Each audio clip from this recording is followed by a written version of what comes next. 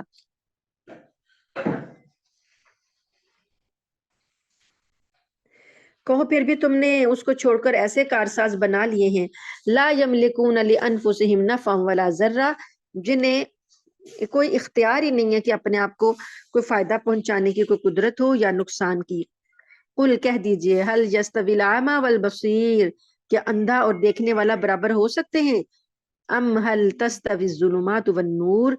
کیا برابر ہو سکتے ہیں اندھیریاں اور روشنی؟ ام جعلوا للہ شرکاء، کیا ان لوگوں نے جو شریک بنائے ہیں اللہ کے ساتھ، خلقوا کا خلق ہی، انہوں نے کچھ پیدا کیا ہے جیسا کہ اللہ نے پیدا کیا ہے، فتشابہ الخلق علیہم، کہ اللہ کی پیدائش کی طرح انہوں نے بھی کچھ پیدا کیا اور ان کی سب کی پیدائشیں مل جل گئی ہوں۔ یعنی یہ اللہ نے تو اپنی تخلیقات بتائی ہیں، اتنی لمبی لسٹ بتائی ہے کہ یہ اللہ نے پیدا کیا، ان لوگوں نے جو پیدا کیا ہے کیا ان کی بھی کوئی پیدائش ایسی ہے جو مل جل گئی ہو تو یہ اللہ کے ساتھ شریک بنا رہے ہیں؟ قل اللہ خالق کل شیء، آپ کہہ دیجئے، آپ فرما دیجئے کہ اللہ ہے ہر چیز کا خالق، وَهُوَ الْوَاحِدُ الْقَهَّارُ، اور وہ اکیلا ہے، زبردست ہے۔ انزل من السماء ماء، اس نے آسمان سے پانی برسایا، فسالت اودیۃ، پھر اس سے جو پانی برسایا اس سے اپنی اپنی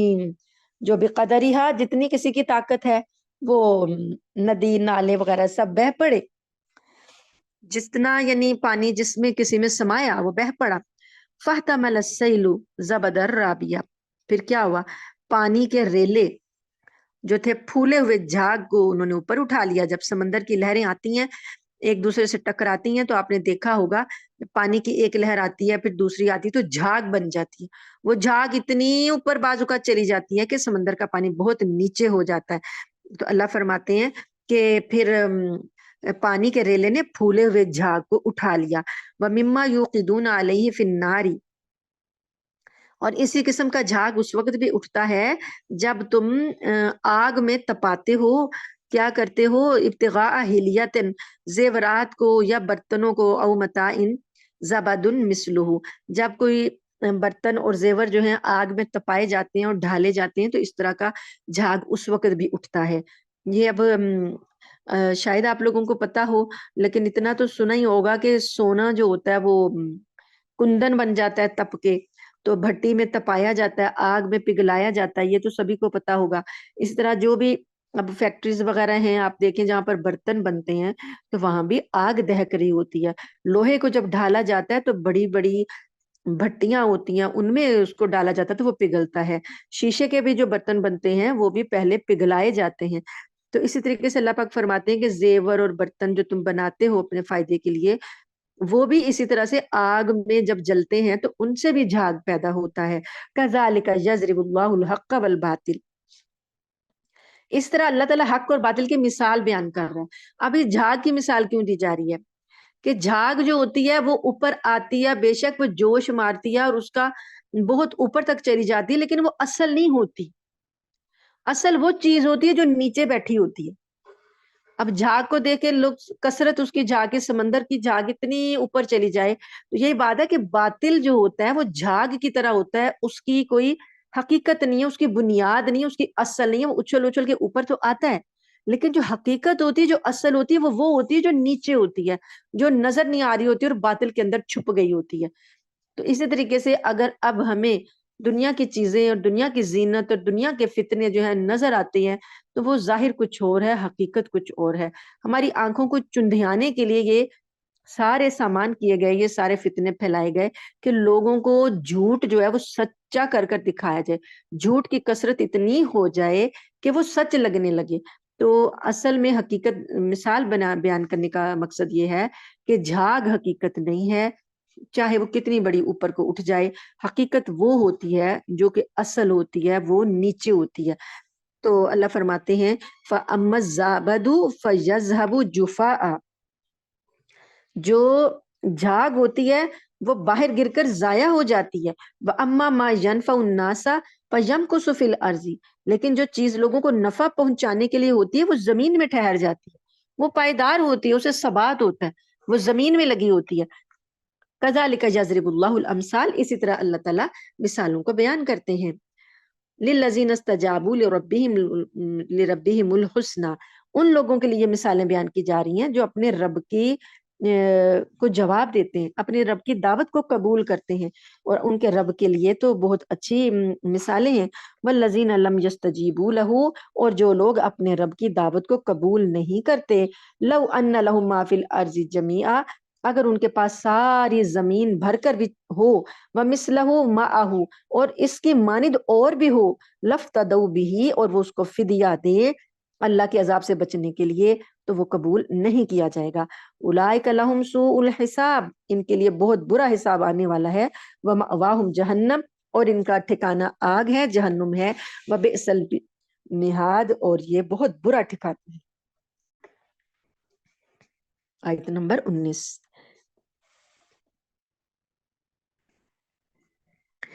افمن یعلم انما انزل الیک من ربک الحق، جو شخص یہ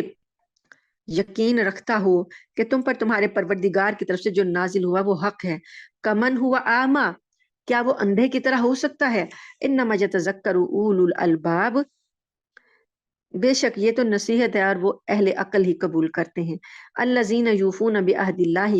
وہ اہل عقل جو ہیں وہ کون ہیں، وہ اللہ کے عہد کو پورا کرتے ہیں. ولا ینقضون المیثاق، اور اللہ کے معاہدے کی خلاف ورزی نہیں کرتے. والذین یصلون ما امر اللہ بہ ان یوصل، اور وہ لوگ جو ملاتے ہیں اس کو جس کو ملانے کا اللہ نے حکم دیا ہے، یعنی صلہ رحمی کرنا، رشتوں کو جوڑنا.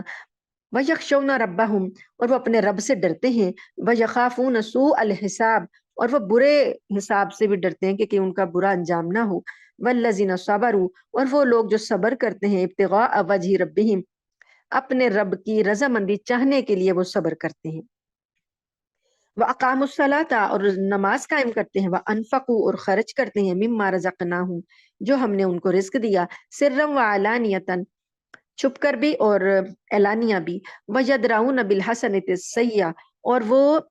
برائیوں کو نیکیوں کے ذریعے مٹاتے ہیں. اولئک لہم عقبی الدار، یہ لوگ ہیں جن کے لیے آخرت کا گھر ہے. جنات عدن یدخلونہا، باغات ہیں جن میں یہ داخل ہوں گے. ومن صلح من آبائہم وازواجہم ومن صلح، اور جو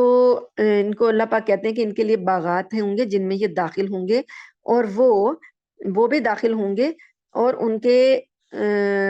باپ دادا اور ان کی بیویاں اور جو ان کی اولادیں ہیں وہ بھی جنہوں نے نیکیاں کی ہوں گی وہ بھی داخل ہوں گے. والملائکۃ یدخلون علیہم من کل باب، اور فرشتے ہر دروازے سے ان کے اوپر داخل ہوں گے. اور یعنی ان کے جو یہ داخل جنت میں جب داخل ہوں گے دروازوں سے تو فرشتے بھی داخل ہوں گے، اور وہ ان کو کیا کہیں گے، سلام علیکم بما صبرتم، کہ تم پر سلامتی ہو اس وجہ سے کہ جو تم نے صبر کیا. فنعم عقبی الدار،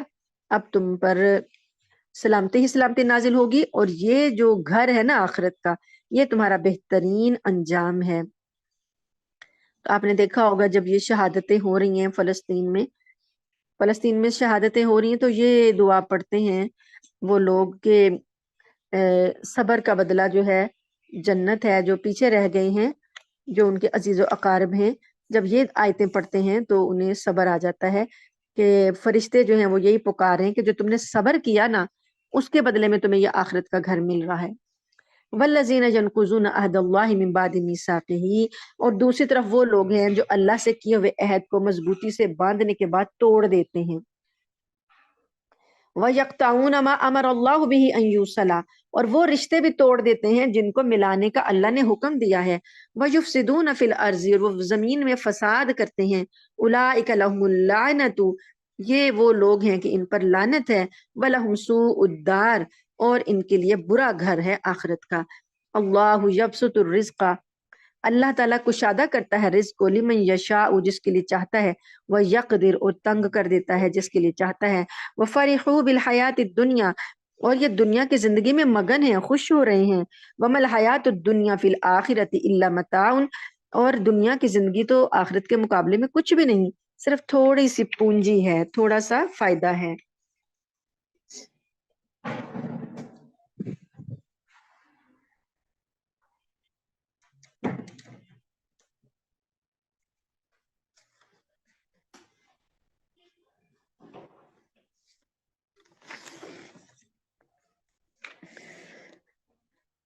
آیت نمبر ہے 27. وَيَقُولُ الَّذِينَ كَفَرُوا لَوْلَا أُنزِلَ، آیت نمبر ہے 27. اور وہ لوگ جنہوں نے کفر اپنا لیا ہے وہ یہ کہتے ہیں کہ وَلَوْلَا أُنزِلَ عَلَيْهِ آیَةٌ مِّن رَبِّهِ، کہ اس پر کوئی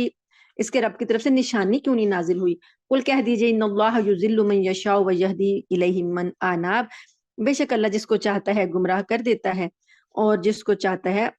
اللہ تعالیٰ ہدایت دیتا ہے اس کو جو اس کی طرف رجوع کریں. الذین آمنوا وتطمئن قلوبہم بذکر اللہ،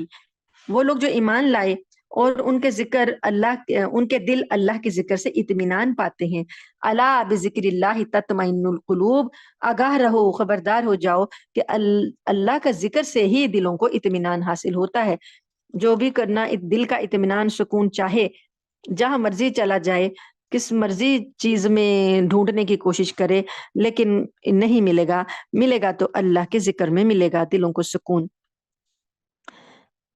الذین آمنوا وعملوا الصالحات، وہ لوگ جو ایمان لائے اور نیک اعمال کیے. طوبی لہم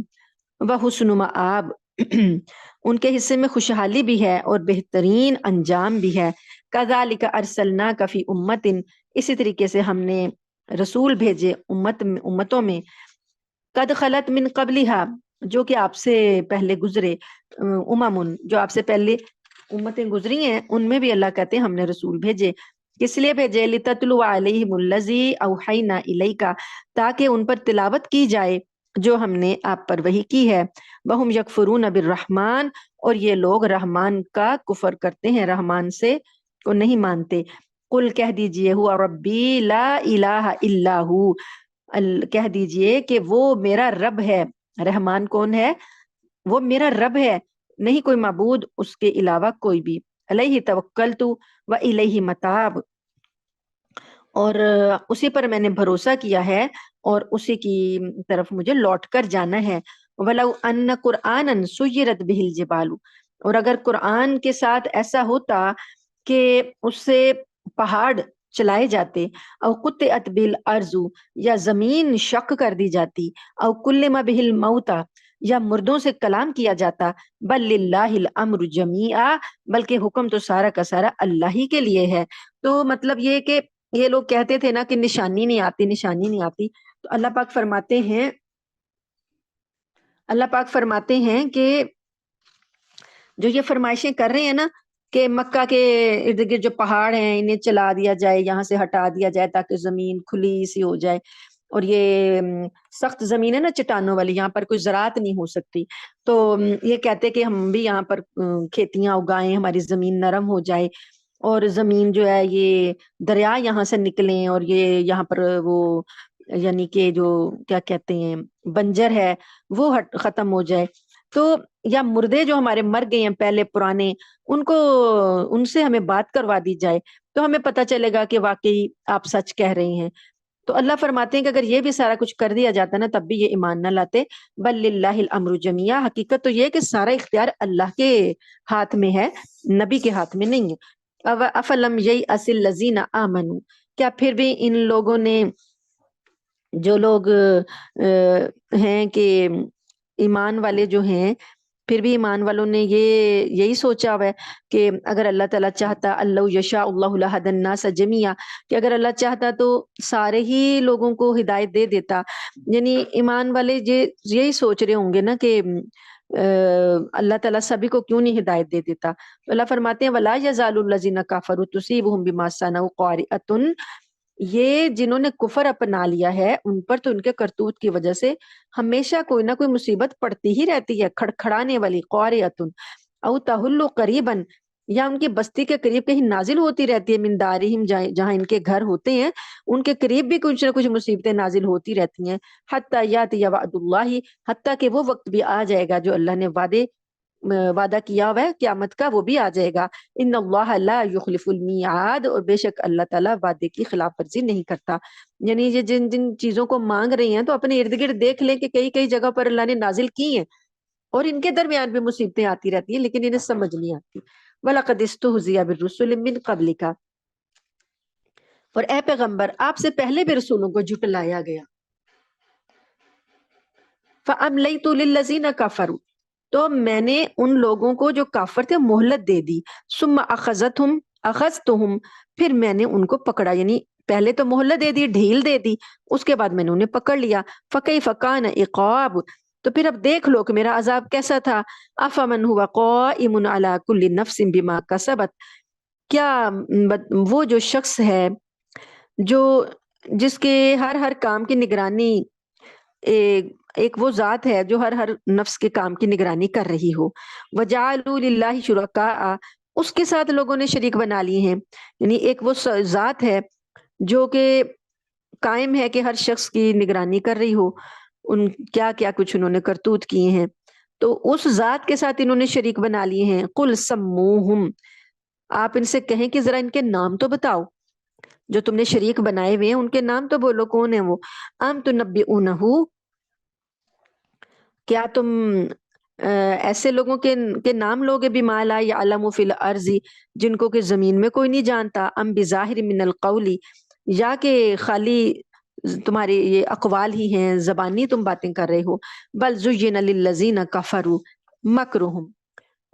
بلکہ جنہوں نے چالیں چلی ہیں، مکارانہ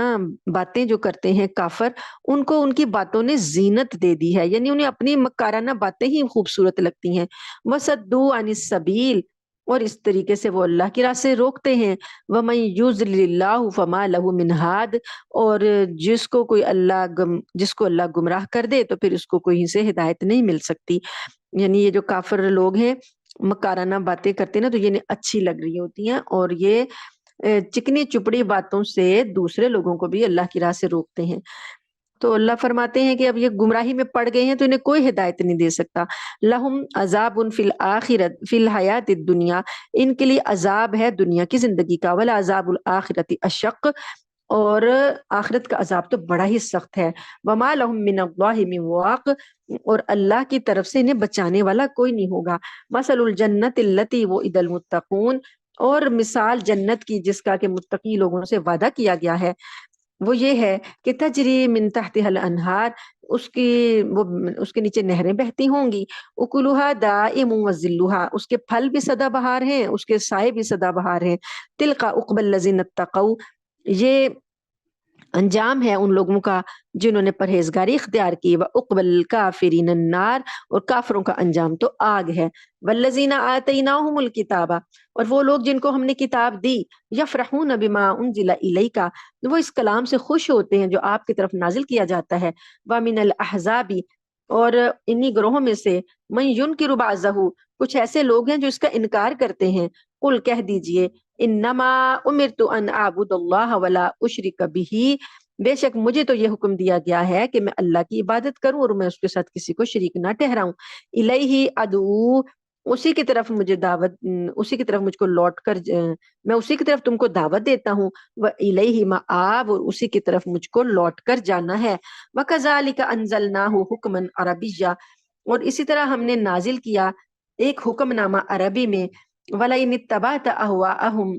اور اگر آپ نے پیروی کر لی ان لوگوں کی خواہشات کی، بعد ما جاءک من العلم، بعد اس کے کہ آپ کے پاس علم آ گیا، ما لک من اللہ من ولی ولا واق، تو اللہ کے مقابلے میں آپ کا کوئی مددگار نہیں ہوگا اور نہ کوئی بچانے والا۔ وَلَقَدْ أَرْسَلْنَا رُسُلًا مِّن قَبْلِكَ، اور حقیقت یہ ہے کہ ہم نے رسول بھیجے آپ سے پہلے۔ وَجَعَلْنَا لَهُمْ أَزْوَاجًا وَذُرِّيَّةً، ان رسولوں کی بھی بیویاں تھیں، اولادیں تھیں۔ وَمَا كَانَ لِرَسُولٍ أَن يَأْتِيَ بِآيَةٍ إِلَّا بِإِذْنِ اللَّهِ، اور کوئی بھی رسول ایسا نہیں تھا کہ کوئی نشانی لے آتا مگر یہ کہ اللہ کے حکم کے ساتھ۔ لِكُلِّ أَجَلٍ کتاب، ہر ایک کے لیے کتاب میں وقت مقررہ لکھا ہوا ہے۔ یعنی رسول صلی اللہ علیہ وسلم کو کہتے تھے کہ یہ کیسا شخص ہے جو بازاروں میں بھی چلتا ہے، اس کی اولاد بھی ہے، یہ کھانا بھی کھاتا ہے، بیوی بھی ہے۔ تو اللہ فرماتے ہیں جو آپ سے پہلے رسول آئے تھے وہ بھی ایسے ہی تھے۔ یمحو اللہ ما یشاء ویثبت، اور اللہ تعالیٰ نے جو لکھا ہوا ہے سارا کچھ، وہ جس حکم کو چاہتا ہے منسوخ کر دیتا ہے، وہ جس کو چاہتا ہے وہ باقی رکھتا ہے۔ وَعِندَهُ أُمُّ الْكِتَابِ، اور اسی کے پاس کتاب کی اصل ہے۔ وَإِمَّا نُرِيَنَّكَ بَعْضَ الَّذِي نَعِدُهُمْ، اور جس بات کی دھمکی یہ جو کافروں کو ہم وعدہ دیتے ہیں، اگر ہم اس کا کچھ حصہ آپ کی زندگی میں دکھا دیں، او نتوفینک، یا آپ کو اس سے پہلے ہی ہم اٹھا لیں دنیا سے، فانما علیک البلاغ، تو آپ کے ذمے تو صرف پہنچا دینا ہے، وعلینا الحساب، اور حساب ہمارے ذمے ہے۔ اولم یروا انا نأتی الارض، کیا انہوں نے دیکھا نہیں کہ ہم زمین کو لاتے ہیں، ننقصها من اطرافها، اس کو سکیڑ رہے ہیں، ساری چاروں طرف سے ہم گھٹاتے جا رہے ہیں۔ واللہ یحکم لا معقب لحکمہ، اور اللہ تعالیٰ ان کو یہ اللہ تعالیٰ حکم دیتا ہے، کوئی نہیں ہے جو اس کے حکم کو توڑ سکے۔ وَهُوَ سَرِيعُ الْحِسَاب، اور وہ جلد حساب لینے والا ہے۔ اب یہ جو زمین جو ہے چاروں طرف سے گھٹائی جا رہی ہے، تو اس کے بارے میں یہ اللہ تعالیٰ فرماتے ہیں کہ جیسے مشرقین کا اثر و رسوخ کا دائرہ روز بروز کم ہو کر سکڑ رہا ہے، اس کا یہ مطلب ہوا کہ شرک جو ہے وہ سکڑ رہا ہے اور اسلام جو ہے وہ پھیل رہا ہے۔ اگر سائنسی توجیہ کی جائے تو اس میں بھی کہتے ہیں سائنسدان کے زمین جو ہے وہ سکڑ کے اپنے مرکز کی طرف آ رہی ہے، تو قیامت کی نشانیوں میں سے ایک نشانی ہے۔ باقی حقیقت اللہ تعالیٰ جانتے ہیں۔ وَقَدْ مَكَرَ الَّذِينَ مِنْ قَبْلِهِمْ فَلِلَّهِ الْمَكْرُ جَمِيعًا، ان سے پہلے بھی جو لوگ گزرے تھے انہوں نے بھی چالیں چلی، لیکن اللہ ہی کے لیے ساری کی ساری چالوں کا انجام ہے۔ یعلم ما تکسب کل نفس، وہ جانتا ہے کہ ہر ذات کے بارے میں کہ اس نے کیا کمایا۔ وَسَيَعْلَمُ الْكُفَّارُ لِمَنْ عُقْبَى الدَّارِ، اور یقیناً اللہ تعالیٰ کو یہ بھی معلوم ہے کہ کافروں کا جو عنقریب جو گھر ہے نا، انجام، کافروں کو پتہ چل جائے گا کہ وہ کس کے لیے ہے۔ وَيَقُولُ الَّذِينَ كَفَرُوا لَسْتَ مُرْسَلًا، اور کافر لوگ کہتے ہیں کہ آپ رسول نہیں ہیں۔ قُلْ، کہہ دیجئے، کفا باللہ شہیدم بینی و بینکم، اللہ گواہ کافی ہے میرے درمیان اور تمہارے درمیان۔ ومن عندہ علم الکتاب، اور جس کے پاس کتاب کا علم ہے وہ بھی اس بات کو جانتے ہیں کہ آپ اللہ کے رسول ہیں۔ الحمدللہ یہ سورہ رعد ہماری یہاں پر مکمل ہوئی۔ اللہ تعالیٰ سے دعا ہے کہ اللہ تعالیٰ ہمیں یہ اس میں بیان کردہ جو باتیں ہیں ان پر ایمان کے بعد عمل کرنے کی توفیق عطا فرمائے، اور اللہ تعالیٰ اس کے مقاصد کو اللہ تعالیٰ ہمیں سمجھا دے۔ آمین ثم آمین، وآخر دعوانا الحمدللہ رب العالمین۔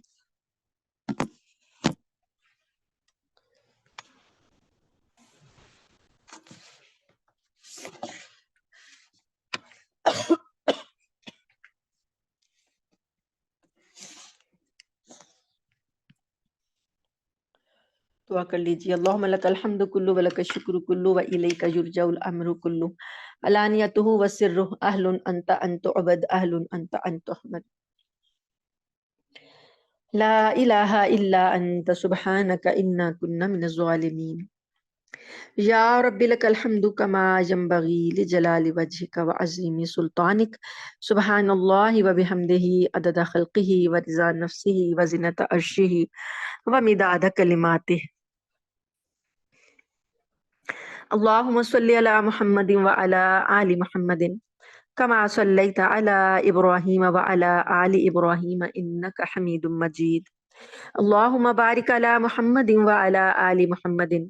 کما بارکت علی ابراہیم وعلی آل ابراہیم انک حمید مجید۔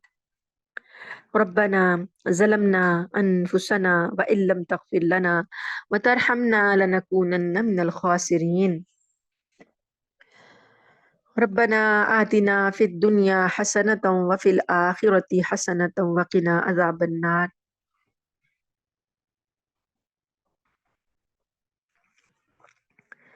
جو حالات اس وقت چل رہے ہیں فلسطین کے، دل تو چاہتا ہے صرف انہی کی دعا کی جائے، اپنے لیے کوئی دعا نہ کی جائے، لیکن نبی کریم صلی اللہ علیہ وآلہ وسلم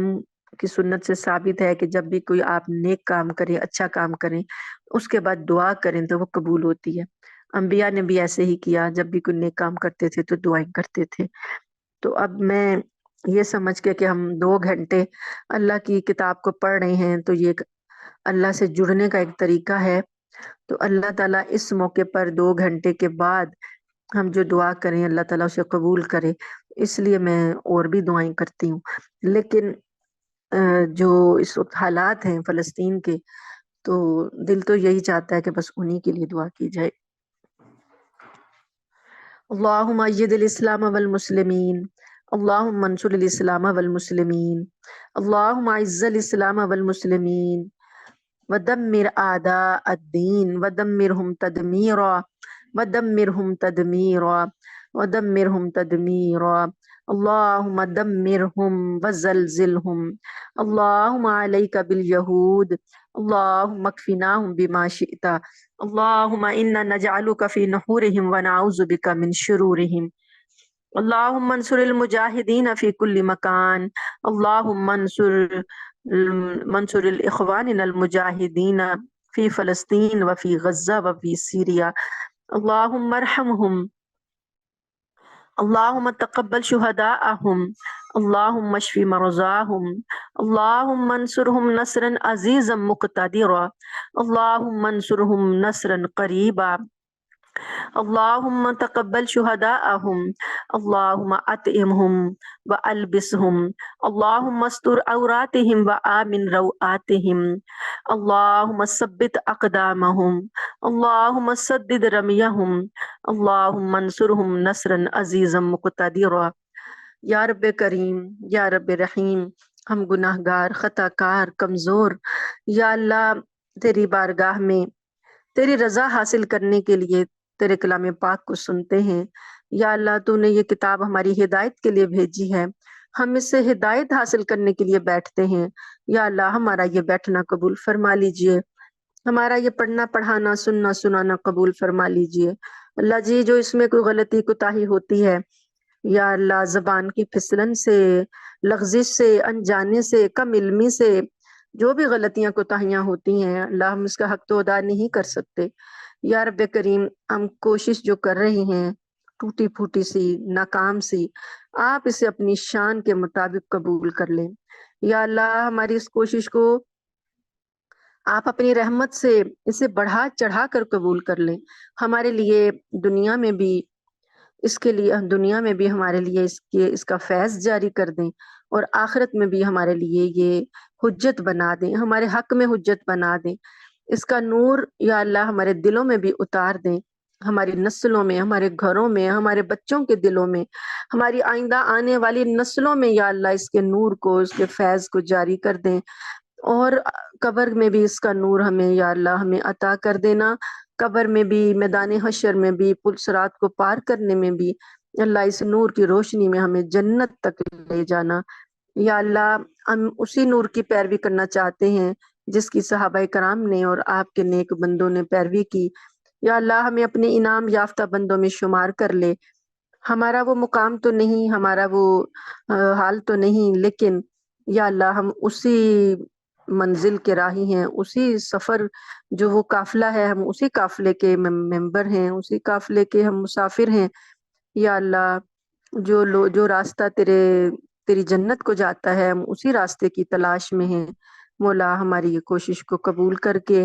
اس کلاس کو برکت عطا فرمائیں، استقامت عطا فرمائیں، اور اسے اپنی رحمت سے پایا تکمیل تک قرآن پاک کو پہنچانے میں ہماری مدد فرمائیں، اور اس سے اپنی جناب میں قبول بھی فرمائیں۔ یا رب کریم جس کے دل میں یہاں پر بیٹھے ہوئے لوگوں میں جتنے افراد بیٹھے ہیں جو کوئی بیمار ہے انہیں شفائے کاملہ عاجلہ دائمہ مستمرہ عطا فرما دیں۔ یا اللہ یہ تیری بندیاں تیرے کلام کو سننے کے لیے روزانہ جمع ہوتی ہیں، مولا تو ان کے بارے میں سب کچھ جانتا ہے، ان کے کیا مسائل ہیں، اپنی رحمت سے ان کو حل کر دے۔ لا جس کے دل میں جو آرزو، جو تمنا، جو دعا ہے اسے قبول فرما لے۔ یا اللہ جو بیمار ہیں انہیں شفا دے دے۔ یا اللہ جن کے بچوں کے مسائل ہیں شادی کے، یا اللہ انہیں بہترین جوڑ عطا کر دے۔ یا اللہ جو بچے امتحان دے رہے ہیں انہیں دین اور دنیا دونوں امتحانوں میں کامیابیاں عطا کر دے۔ یا اللہ جو مقروض ہیں اپنی رحمت سے ان کے قرضے ادا کر دے۔ جو بے روزگار ہیں روزگار کی تلاش میں ہیں اللہ اپنی رحمت سے برکتوں والا خوشحالیوں والے رزق کے دروازے کھول دے۔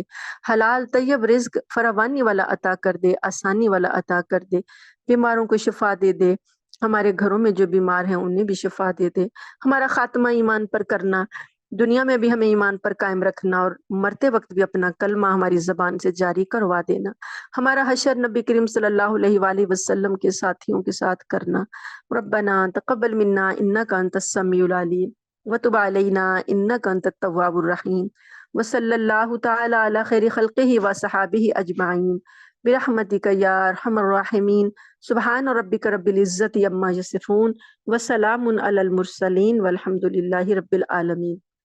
آمین ثم آمین۔ جزاکم اللہ خیر کہ آپ 2 گھنٹے بیٹھتے ہیں، اللہ تعالیٰ آپ کو بہترین جزا دے۔ سبحانک اللہم و بحمدک نشہد ان لا الہ الا انت نستغفرک و نتوب الیک۔